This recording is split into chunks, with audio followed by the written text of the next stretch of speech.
Cerita dimulai dengan memperlihatkan seorang gadis bernama Natalie yang sedang mengemudikan mobilnya membelah jalur perbukitan terjal di kawasan Los Angeles. Namun, secara tak terduga, sebuah runtuhan batu tebing menghantam jalurnya yang membuat mobil Natalie seketika kehilangan kendali, terlempar keluar dari pembatas jalan dan jatuh terguling ke dalam jurang. Namun beruntung, posisi mobil itu tersangkut di antara celah sempit bebatuan besar.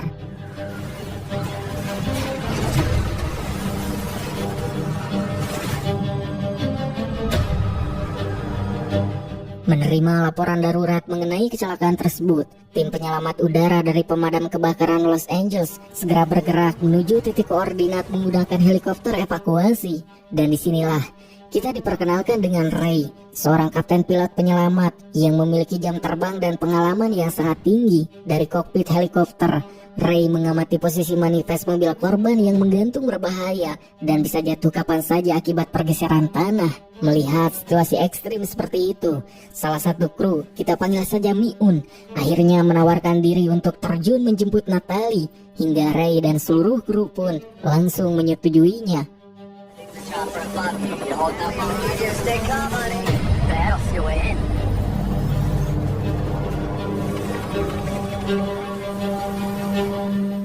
Saat Mi-un sudah siap turun untuk menyelamatkan Natalie, Ray memperingatkan bahwa waktu yang mereka miliki hanya kurang dari 5 menit. Mi-un pun dengan percaya diri mengatakan jika ia hanya membutuhkan waktu 3 menit.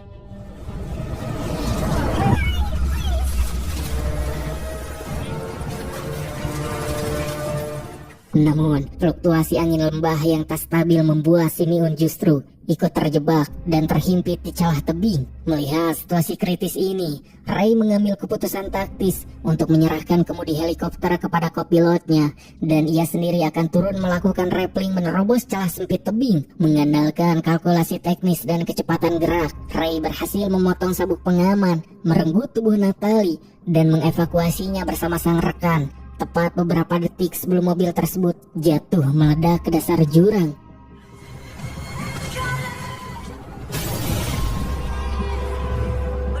Setelah operasi penyelamatan berhasil, scene bergeser ke kompleks laboratorium California Institute of Technology. Di dalam ruang kuliah, seorang pakar seismologi bernama Profesor Lawrence sedang membedah visualisasi pergerakan lempeng tektonik di hadapan para mahasiswanya. Lawrence menegaskan bahwa secara geografis, kawasan California berada di atas patahan San Andreas, salah satu jalur pertemuan lempeng tektonik aktif paling berbahaya di dunia. Logika Lawrence memetakan sebuah anomali ganjil. Fakta bahwa San Francisco belum pernah dihantam gempa besar dalam kurun waktu yang sangat lama. Dan justru hal itu merupakan indikator bahaya utama. Sebab semakin lama pelepasan energi tertahan di bawah tanah, maka semakin masif pula magnitudo gempa destruktif yang akan meledak di masa depan. Usai kelas, Lauren didatangi oleh partner risetnya yang bernama Kim. Kim kemudian menunjukkan data seismograf yang merekam rangkaian aktivitas gempa mikro di wilayah bendungan Hoover, Nevada. Pola grafik ini pun sangat mencurigakan karena Nevada berada di luar zona retakan utama San Andreas, meyakini adanya pergerakan magma atau pergeseran lempeng baru berskala besar. Keduanya memutuskan untuk melakukan inspeksi lapangan dan membawa peralatan sensor langsung ke lokasi bendungan. Sementara itu di sisi lain, Ray kembali ke markas dan bersiap pulang ke rumah setelah menyelesaikan shift tugasnya. Namun, sesampainya di rumah, ia dihadapkan pada kenyataan pahit. Istrinya Emma menyerahkan dokumen tuntutan perceraian secara resmi. Hubungan rumah tangga mereka telah lama mengalami keretakan struktural pasca kematian tragis putri mereka yang tewas tenggelam dalam kecelakaan beberapa tahun lalu. Dan kehilangan itu pun meninggalkan trauma psikologis mendalam yang gagal mereka selesaikan bersama. Di tengah situasi tersebut, putri sulung Ray yang bernama Blake melakukan panggilan telepon. Melalui percakapan mereka, terlihat jelas bahwa Blake berada di posisi dilematis. Ia sangat menghormati figur ayahnya, namun di sisi lain, ia tak mampu berbuat banyak menahan keputusan perceraian kedua orang tuanya. Di lokasi lain, Lauren dan Kim sudah tiba di lokasi struktur utama bendungan Hoover. Kim membawa unit seismograf portable turun ke dalam lorong inspeksi beton di bawah bendungan untuk mengkalibrasi data frekuensi tanah. Namun tiba-tiba jarum indikator seismografnya bergerak liar, memotong batas aman, merekam lonjakan energi yang sangat tak normal. Belum sempat mereka melakukan analisis data, gelombang gempa tektonik berkekuatan 7,1 skala Richter langsung menghantam fondasi bendungan. Retakan struktural yang masih pun mulai menjalar cepat membelah dinding beton penahan air. Suasana berubah menjadi chaos total saat material beton mulai runtuh satu persatu. Kim yang berada di koridor bawah tanah berusaha melarikan diri mendaki tangga darurat menuju permukaan. Hingga tepat ketika langkahnya hampir mencapai batas aman dek atas, sebuah guncangan susulan yang jauh lebih destruktif meruntuhkan pilar utama bendungan. Hantaman gempa dahsyat itu pun merubuhkan seluruh sirkuit pertahanan bendungan Hoover. Kim berhasil memanjat tangga darurat dan keluar dari koridor bawah tanah tepat waktu. Namun, situasi di permukaan sudah berubah menjadi titik epicentrum kehancuran, dan di tengah kepanikan massal, Kim melihat seorang anak kecil yang terjebak di jalur reruntuhan material beton. Tanpa memperdulikan kalkulasi keselamatan pribadinya, Kim melakukan manuver cepat untuk merenggut dan melarikan anak tersebut dari zona bahaya. Tindakannya itu pun berhasil menyelamatkan nyawa si gadis kecil. Namun, di detik yang sama, kegagalan struktural bendungan memicu jebolnya jutaan kubik air raksasa. Gelombang air bah langsung menghantam posisi Kim dan menyeret tubuhnya hingga lenyap ke dasar lembah.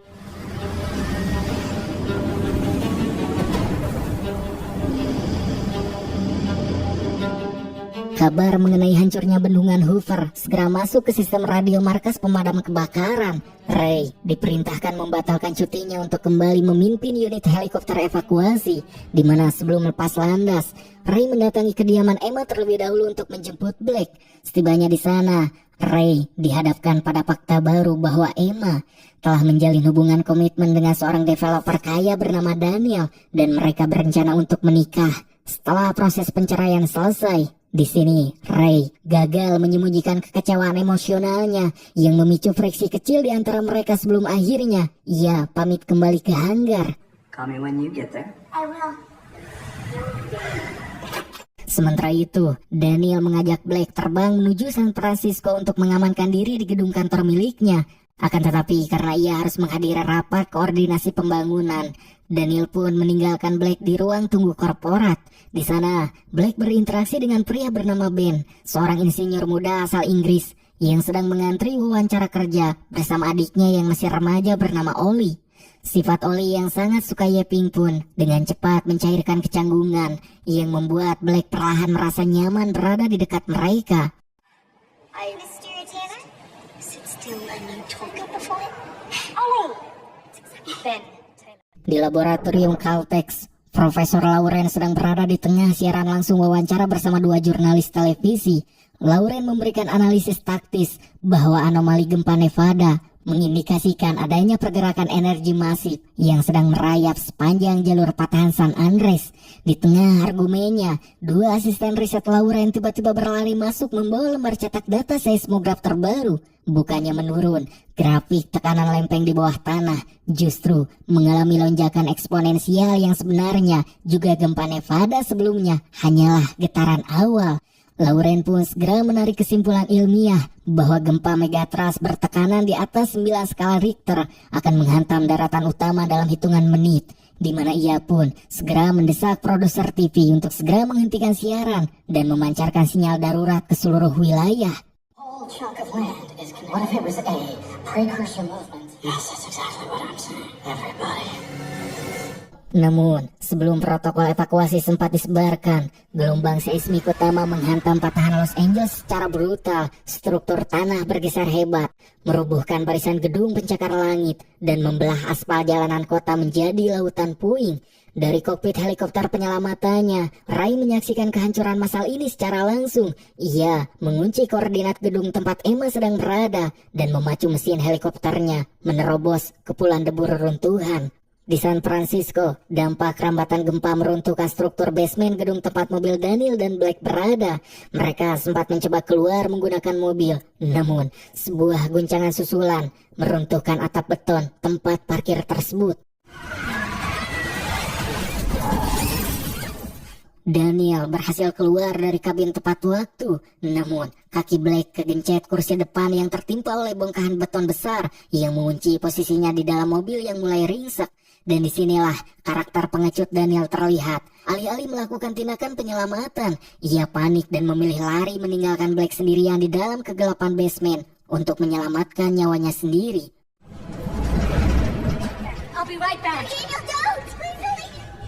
Setelah Daniel berhasil keluar dari basement parkiran, sebuah dinding pembatas tiba-tiba runtuh tepat di depannya. Juga di momen yang sama, Ben dan Oli yang sedang mengevakuasi diri berpapasan dengan Daniel. Ben pun langsung menanyakan keberadaan Blake, namun menunjukkan ego ekstrimnya. Daniel berbohong dan terus berlari menjauh tanpa memperdulikan kondisi Blake yang masih terjebak di bawah tanah. Sementara itu di Los Angeles, intensitas bencana mencapai level maksimal akibat ledakan pipa gas bawah tanah dan kobaran api yang meluas. Ray pun mengemudikan helikopternya memutari sektor gedung tempat Emma terjebak, menyisir atap demi atap untuk mencari tanda kehidupan. Di saat yang sama di tengah reruntuhan interior, Emma berhasil merangkak naik menuju dek observasi atap gedung, meyakini bahwa insting Ray pasti akan membimbing mantan suaminya itu datang ke koordinat tersebut.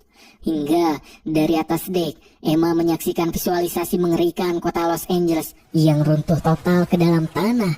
Hingga di detik yang kritis, pandangan mata Ray pun berhasil mendeteksi siluet Emma dari kejauhan. Namun tepat ketika Ray bersiap melakukan manuver untuk mendekati atap, kebocoran pipa gas tangki utama gedung tersebut memicu ledakan berantai, menyulut kobaran api raksasa yang langsung melalap struktur tempat Emma berpijak. Menghadapi resiko turbulensi udara panas yang ekstrim, Ray melakukan manuver ekstrim, menyeimbangkan helikopternya hanya beberapa meter dari dek observasi. Sambil menahan kemudi, ia menjangkau dan merenggut tubuh Emma, mengevakuasinya ke dalam kabin. Tepat di detik yang sama saat fondasi utama gedung tersebut runtuh total ke tanah.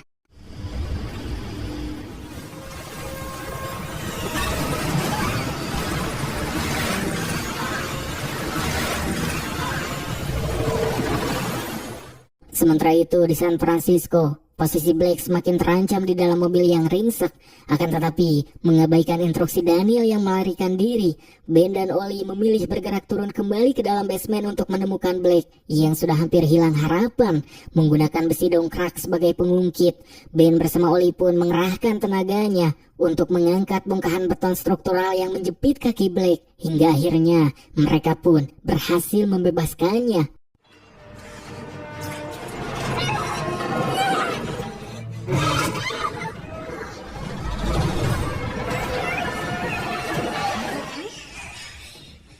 Sementara itu, Ray dan Emma yang sudah berada di posisi aman akhirnya bisa sedikit merasa lega. Namun, mereka segera menyadari jika seluruh jaringan komunikasi seluler dan akses jalan darat telah terputus total. Di momen inilah Emma mengingatkan Ray bahwa Blake masih tertahan di San Francisco, epicentrum berikutnya dari patahan San Andreas. Tanpa membuang momentum, Ray pun langsung menyusun rencana darurat untuk menembus batas udara, sebab bagi kalkulasi hidupnya, keselamatan putrinya adalah prioritas mutlak yang tak bisa ditawar. Di laboratorium Caltex, grafik pada layar monitor Profesor Lauren menunjukkan anomali yang semakin mengerikan. Akumulasi tekanan tektonik di sepanjang patahan San Andreas tak mengalami dekompresi, melainkan malah berlipat ganda secara ekstrim. Lauren pun menyadari gempa utama berskala megatrust sebenarnya belum meledak.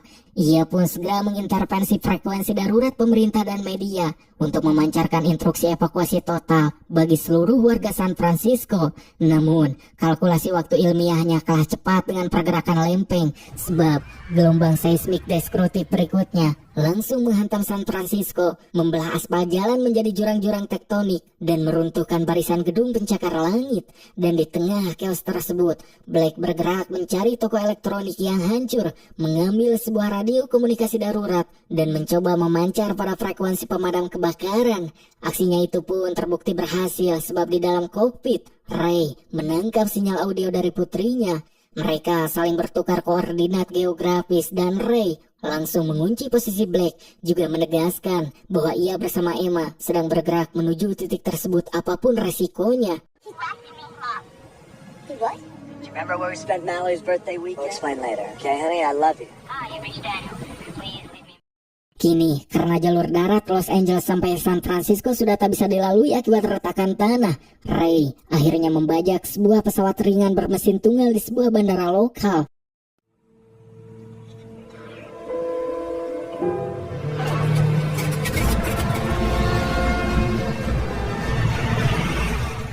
Saat mereka tiba di langit San Francisco, mereka melihat fakta jika bandara kota itu sudah hancur parah. Ray menyadari jika pesawat mereka tak akan bisa mendarat di bandara, dan di tengah situasi yang semakin kritis, Ray melihat sebuah lapangan bola yang menurutnya tepat untuk mereka mendarat. Akan tetapi, menurut perhitungannya, Ray menyimpulkan jika pesawat itu tak akan bisa mendarat di sana. Mereka pun akhirnya membuat keputusan nekat dengan menggunakan satu parasut yang tersedia di pesawat untuk mereka mendarat di tanah.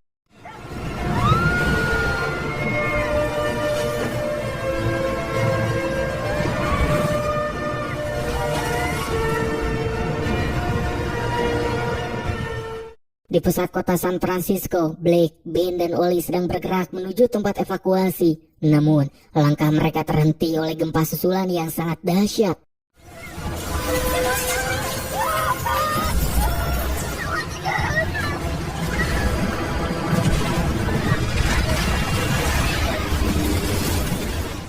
Di sisi lain, Ray dan Emma mengemudikan sebuah kapal air agar mereka bisa lebih cepat sampai ke lokasi Blake berada. Namun, begitu Ray dan Emma berhasil mencapai wilayah pesisir Teluk San Francisco, pandangan mereka langsung menangkap anomali alam yang jauh lebih deskriptif.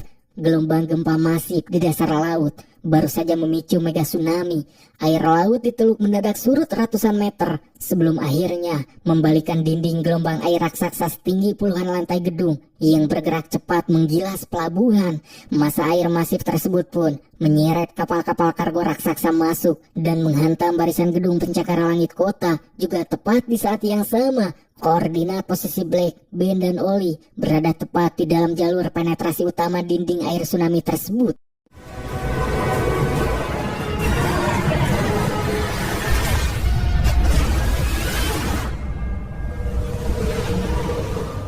Mega tsunami itu pun resmi menggila San Francisco, mengkonversi seluruh distrik finansial menjadi lautan kehancuran. Juga masa air menyeret kapal-kapal kargo masuk ke koridor jalanan kota, sementara fondasi gedung pencakar langit runtuh satu persatu akibat hantaman hidrolik air yang sangat ekstrim. Di tengah chaos massal tersebut, Blake bergerak taktis, memimpin Ben dan Ollie untuk menerobos masuk ke dalam kompleks gedung perkantoran milik Daniel yang strukturnya masih berdiri kokoh.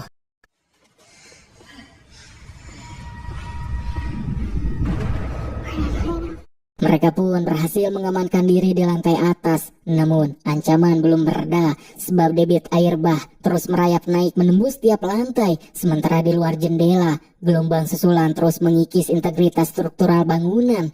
Di saat yang sama, Ray dan Emma melakukan manuver air menggunakan perahu karet bermotor yang mereka sita dari pelabuhan terdekat. Rute pelayaran mereka pun sangat krusial sebab arus air dipenuhi puing tajam, kabel listrik tegangan tinggi, dan pusaran air akibat runtuhan bangunan. Hingga tensi memuncak saat sebuah kapal kontainer raksasa yang hanyut tak terkendali mendadak bergerak memotong jalur mereka. Ray pun mutar kemudi secara instan, melakukan manuver tajam hingga perahu mereka nyaris terbalik. Namun akhirnya mereka berhasil lolos dari hantaman lambung kapal kargo tersebut.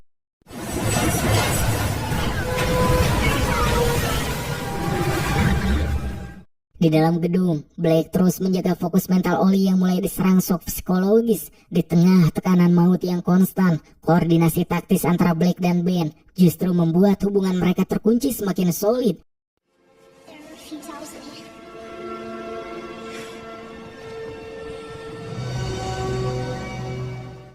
Mengandalkan kalkulasi navigasi udara sebelumnya, Ray akhirnya berhasil mengunci posisi koordinat gedung tempat Blake berlindung. Namun, arus pusaran air di sekitar pintu masuk utama terlalu destruktif untuk ditembus oleh perahu. Ray pun mengambil sebuah keputusan besar. Ia menyerahkan tali kendali perahu kepada Emma. Lalu, ia melompat ke dalam arus air bah untuk berenang solo menembus reruntuhan interior bangunan.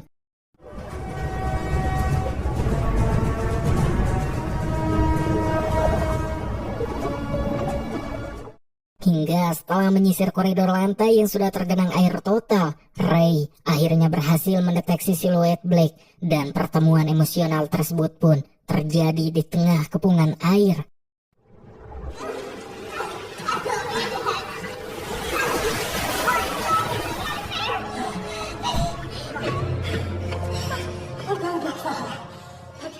Namun, sebelum protokol evakuasi sempat dieksekusi, gempa susulan kembali mengguncang patahan San Francisco. Guncangan ini meratakan pilar penyaga gedung, memicu keruntuhan langit-langit beton, dan mempercepat laju masuknya air.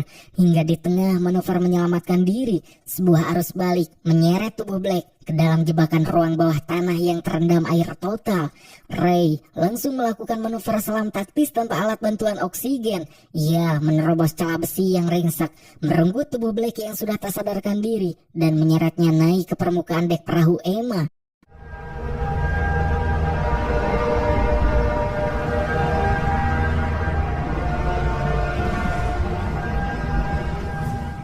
Kondisi Blake pun kini sangat kritis. Ia sudah berhenti bernapas akibat asfiksia air. Di tengah kepanikan Emma, Ray langsung mengambil tindakan medis darurat dengan memberikan kompresi dada dan CPR secara konstan. Hingga detik demi detik berjalan dengan tensi yang sangat mencengkam, di mana Ray menolak menyerah pada detak jantung putrinya yang sempat hilang. Dan tepat setelah kompresi kesekian kalinya dilakukan, Blake batuk hebat dan berhasil mengeluarkan sisa air dari paru-parunya. Juga sistem pernapasannya pun kembali aktif.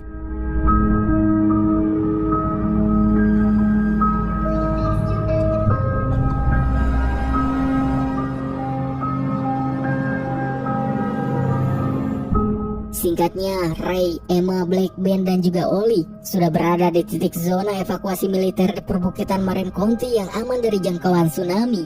Mereka akhirnya bisa bernapas lega, dan dari titik ketinggian itu, mereka semua pun menatap sisa visualisasi kota San Francisco yang telah hancur total dan rata dengan tanah.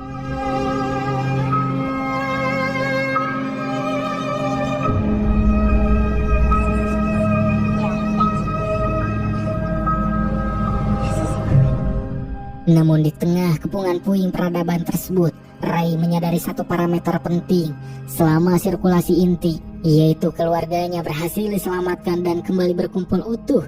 Mereka selalu memiliki fondasi dasar untuk membangun kembali kehidupan yang baru dari nol.